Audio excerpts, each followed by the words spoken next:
Hello, my name is Abigail and welcome to my channel. Today I am doing a random character design, and so first I'm going to draw for genre/time period. This just kind of gives me, kind of the style of the character. And I drew merperson, so that was, I don't like that one as much. And next I draw for skin colors, so I have actual skin colors that I own along with one that's labeled colorful, so it'd just be like an actual color, kind of not a true skin tone. And these ones I drew E27. It's a little tricky because those ones are really tiny. For hair, I have all different kinds of styles. They're like long curly down, short curly up, short straight down, kind of all of that. And so I drew long curly and up. That one I always like. I like it when I get the long hair ones because they are so much more fun. So next is hair color. I occasionally draw two just to see if I want to use multiple colors. And the first one I drew was yellow. And next was blonde, and I threw that one back in, actually out, because I'm too close to yellow. And next then was pink. And for accessories, I also drew a couple because it makes it fun.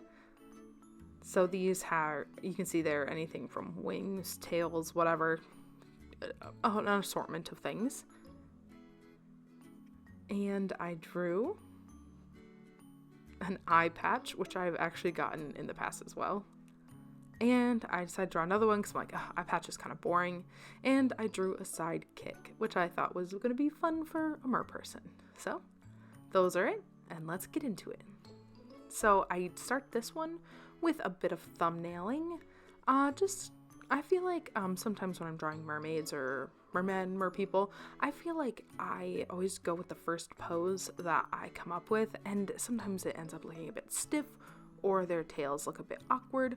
So I did want to experiment a little bit with a couple different poses. So I drew that one. I did like it, and I almost rolled with it, but I was like, no. The whole purpose of thumbnailing was to figure out, see if there's something I liked better. So I kind of switched the way the person was leaning and facing, and I ended up really liking this, especially with how the tail could like fan out. And I thought it left a perfect place to put a sidekick. And so I start adding some more details. I kind of thought of hair that was up, but like really loose and just like kind of, in the water it would move very cartoon-like, almost like a cloud behind them. And then with some long pieces coming down, because sometimes when your hair is up, it's hard to tell what kind of hair, so I want to make sure you could see that it was curly. So I decided to roll with that, and I got sketching just right here on the paper as well.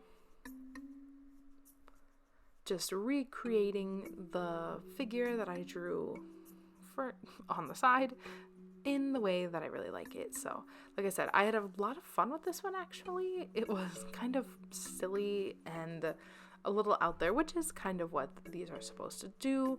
I like doing these random character designs, when I have nothing else that I can really come up with. So they give you a really good jump start to some creativity, and I had a really good time. So when I drew these colors, so I drew the pink and yellow, so I was thinking very colorful. And I ended up using both colors in the hair, as well as adding a couple others that I thought made it look great. And I loved this. I don't know what kind of fish it's based after, the frilly tail and kind of side fin, but I really liked it.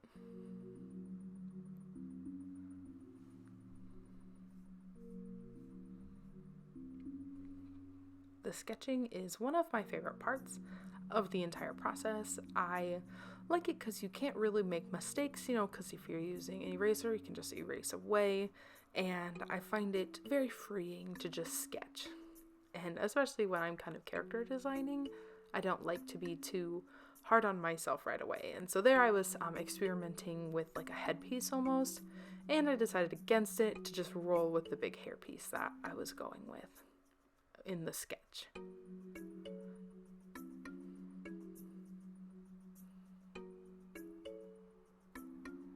Now I'm adding the little squiggly lines,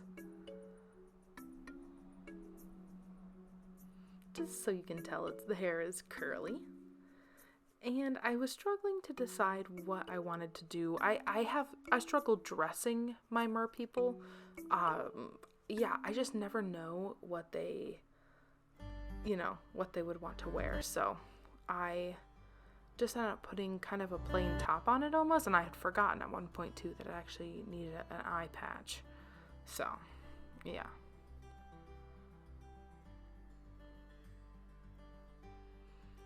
So here I am adding some details, and sorry, the lighting does change drastically. The sun was starting to set as I was filming this, so it was passing behind clouds and kind of gradually getting warmer. But here I used a kneaded eraser, erased away the face a little bit, and then used a smaller pencil to get in there with the details. And I really did enjoy like the face of this one. Kind of soft, and eventually I remember that it needs a fucking eye patch, and I had just spent all this time fixing their eyes, like their second eye, and then I had to erase it to put a stupid eye patch in, and I was like, oh, dang it. And so I eventually put in kind of like some bandages on their arm, just to give it a little like, oh, this is why they have, like an eye patch. Maybe like they got hurt or whatever recently. So, and that's, yeah, I added some cool tattoos as well. And here I am trying to figure out what kind of top I want them to wear. I end up putting them in kind of just a tank top with like a fun design on it. And yeah, like I said, I struggle to dress mermaids, mer people. Not my strong suit, definitely.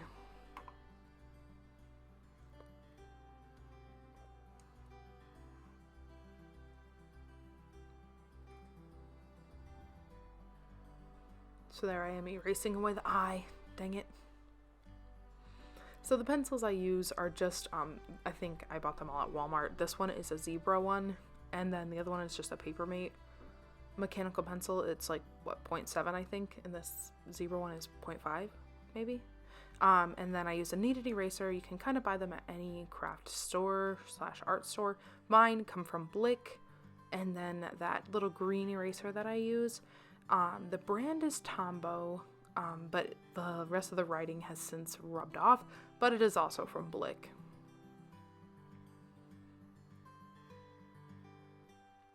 So there you can see the armbands, and I add on some of these fun tattoos. They're supposed to kind of replicate currents in the water, and then I added some dangly coins onto the tank top. I thought it was fun, and I always think, thanks to Ariel, I always think of mer people as being collectors of sorts. So, and then here I was trying to decide on what I wanted to put here, and I actually had looked up and I found this little like sea slug thing, I think. Anyway, it was cute and fuzzy, and I do grab my iPad here to show you the picture I found on Pinterest. So I thought it was so adorable, and so that's what I gave as my sidekick. I ink off screen with a Micron 0.1 and 0.3 Fineliners, because I just don't like inking on camera. You just watch me sketch it, and I like to get my face right up in there, and so you wouldn't be able to see anything anyway. So here I went in with a lighter skin tone first. I didn't really have a mid-tone between that lighter one and then the E27, the dark one that I was supposed to be using. So I ended up just kind of coloring over all of it.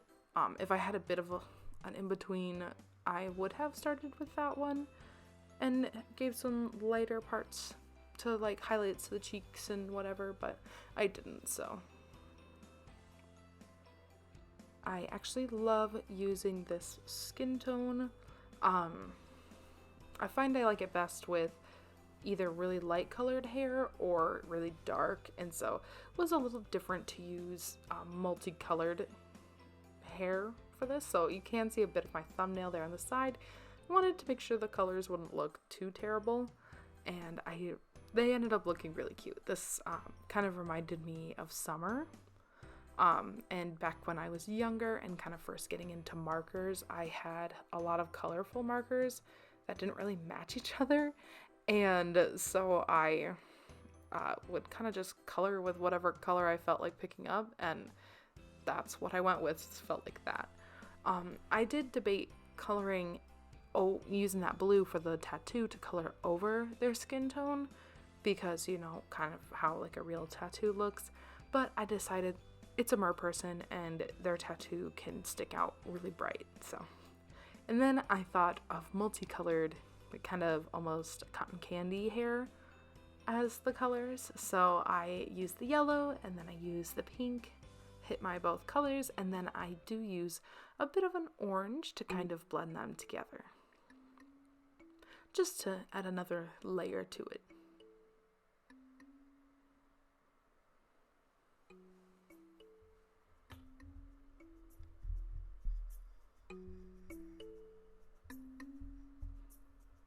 So now I'm coloring the tank top.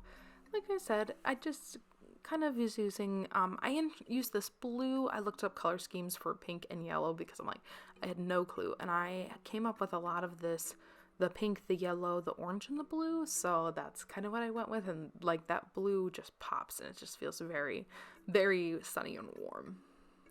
Like a beautiful day out, so. And then I haven't yet colored their belly just because I wanted to make sure I got the tail colored first because I kind of, you know, fade the tail scales into the skin. So, and that color is just so dark I couldn't color over top of it with a lighter pink, so I had to wait and do the pink first.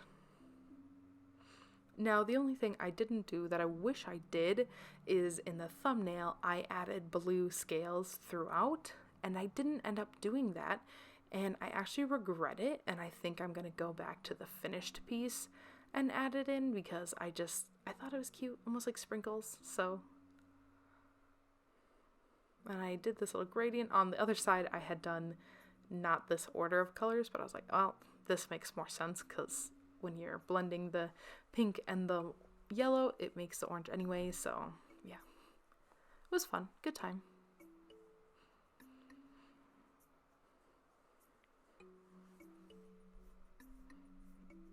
And after I picked these colors, since they were just so bright, I wasn't going to introduce any other colors to this piece, so I just stuck rolling with the pink and the orange. And I bring some blue back in too for the edges of those fins. It was really fun. I liked it. And that's where I think it would have looked better if I had the blue scales throughout the tail as well. Because this was fun, but it just felt very separated from the rest of the piece then. So I think putting the blue in the middle would kind of scatter then the blue throughout the rest of the piece.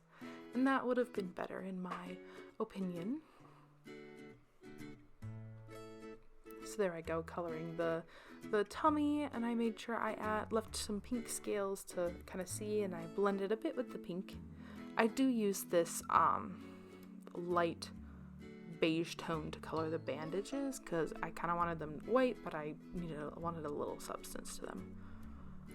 And I used the pink to color the little sea slug thing. And now I am using a light purple, adding in some shadows, which I don't know, it looked okay, but I did not take a lot of time to color the shadows, and I kind of wish I would have, but it's okay. I wanted to leave this piece feeling bright and sunny.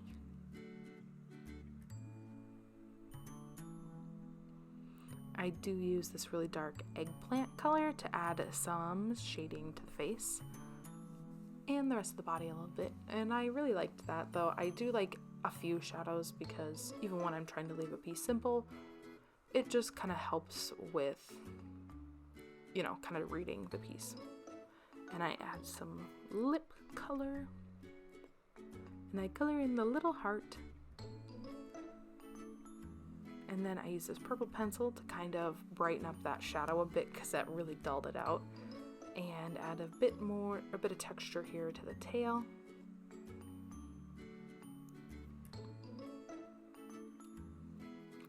and some to the skin. This is one of my favorite colors, and I use it as kind of a finishing touch to a lot of my pieces.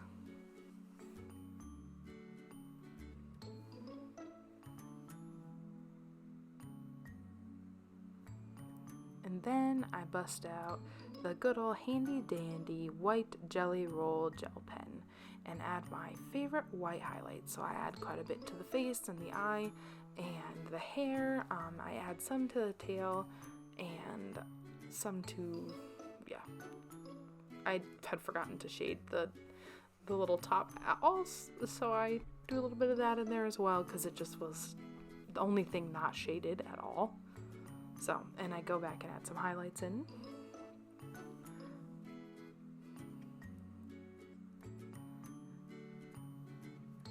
And this piece is pretty much done. So I hope you like this. All of my materials are in the description as well as all of my socials. So I hope you check that out. If you like this video, please give it a like, maybe a comment, maybe subscribe. And there is the finished piece. I did put a thicker outline around the edge there with that Copic multiliner. So I hope you like it. Have a great day. Bye.